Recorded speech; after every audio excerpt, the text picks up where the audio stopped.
Hi, this is Eric Erb from theericarbshow.com.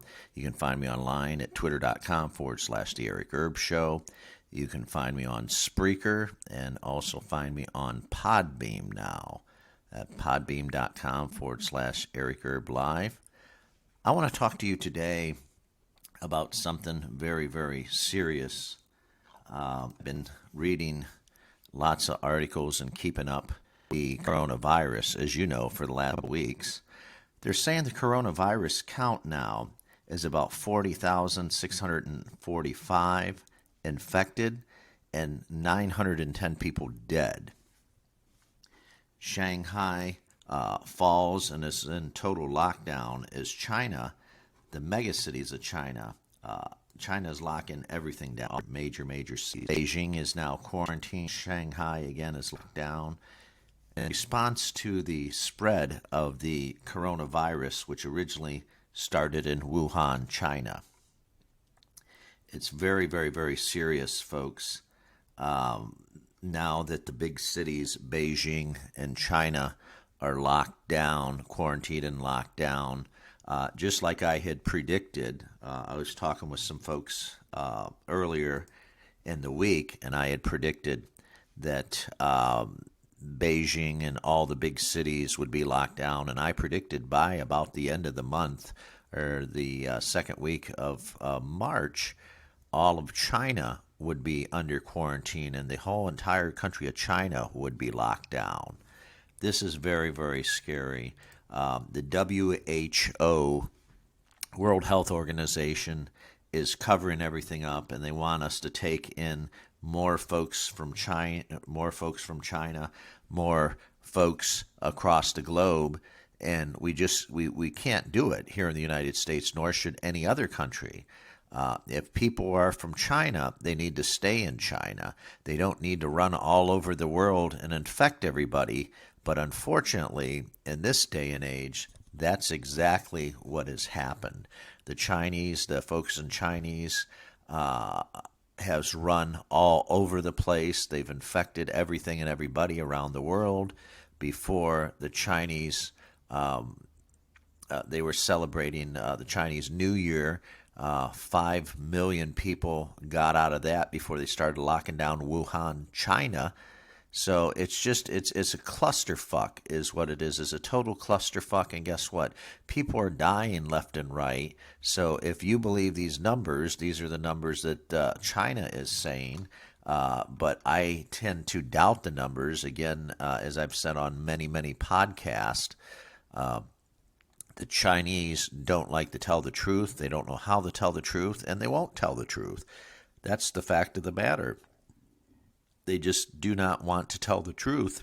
They want to save face and save their pride. That's typical typical Chinese fashion. They want to save face. It's getting very, very scary now.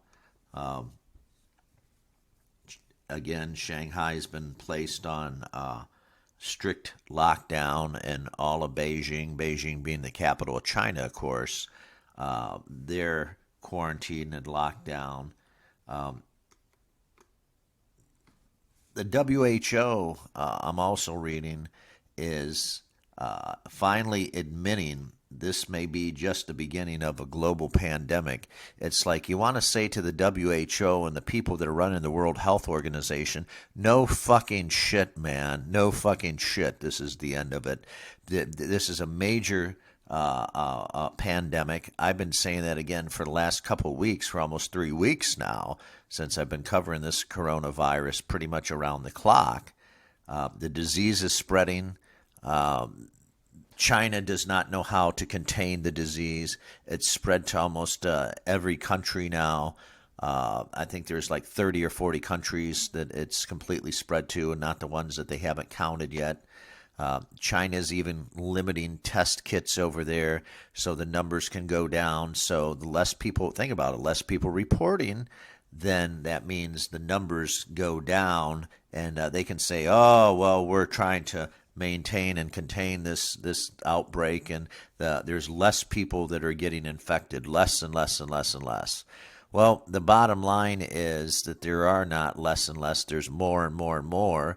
And obviously, if you drop the number of test kits and don't provide enough for the people, then guess what? Then the numbers do go down because less people are reporting. Duh. I mean, anybody knows that. But again, that's just the Chinese way of handling things. That's how they handle things. That's how they always handle things. They try to cover things up to distort the numbers. The numbers are probably double and triple what I read you earlier here in the podcast. So let me know what you think of this podcast. You can find me online at theericherbshow.com. Also find me on twitter.com/The Eric Erb Show. And again, I'm on anchor.fm/The Eric Erb Show Live. You can always find me on Spreaker, Spreaker.com/The Eric Erb Show Live. And of course, you can find me on Podbeam now at Eric Erb Show Live. I'd love to have you as a subscriber. If you like this channel and you like what I'm saying in this channel and you like the message, please, I would love for you to be able to help me donate and keep me on the air.